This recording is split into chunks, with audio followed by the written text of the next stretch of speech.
what's the best part of being a childhood educator for you? Best part. Siyempre, masaya naman kasi with the kids. Masaya. Oo, I think it's a masaya. calling eh. Because not everyone enjoys Talaga ba? being with the kids. Like ako takot ako humawak ng sanggol. Pakiramdam mo sobrang fragile sila. And even sa mga bata, I can tolerate playing with them a certain period. Pero yung matagalan, parang Parang hindi gigigil ako. talaga. Gigigil. Parang wala akong control sa mga bata na to. Lalo na yung mga wala pang isip, okay.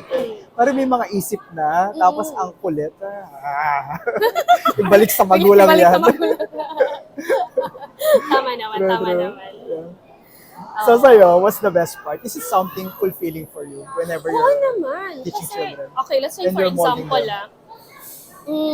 nung first time kong makahawak ng 2 years old, like, 18 months to 2 years old sila ha. Hindi pa sila nagsasalita, gano'n. Alam mo yung babasa ako ng story, tapos parang super animated ko na, pero yung mga bata, alam mo yung walang reaction and everything.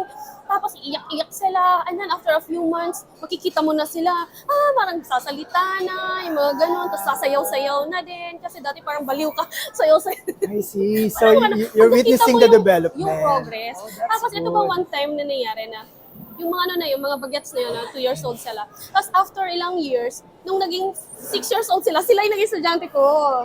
So parang sabi ko, wow, nung baby pa to, nangangagat-ngagat na. Tapos ngayon, ang dadal-dal na. So, Dadal. siguro ganun. I mean, That's good, yeah. kahit siguro hindi mo ganun kamahal yung pagtuturo once you see the progress. Diba? Fulfilling siya. Fulfilling Oh, talaga. that's good. Yeah. And Alright. parang silang mga mini-me ng teachers. Alam mo yun? Yung parang, totoo talaga yun, yung parang reflection ng yung mga bata. Parang, Kung ano yung teacher. Kung ano yung teacher. Yeah. Kasi, Especially here, I think kasi most of mga bata dito, mas matagal silang nasa mas school. matagal nasa school kasi sa family. Oo, Iba so- pagkagising pa nga lang, dinadala na kagad sa school. Totoo. May mga working parents. Oo. pareho. I mean, may mga times na sungit-sungitan Yeah. ka. Alam mo yung ganon? Tapos minsan maririnig mo silang naggaganon din. Like, kung anong sinabi mo, ganon din ang sinabi nila. So, Gagayain. parang, oh my gosh, ganito ba ako?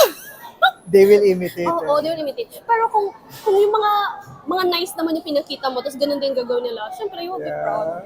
No wonder you're always cheerful and Ay, kailangan.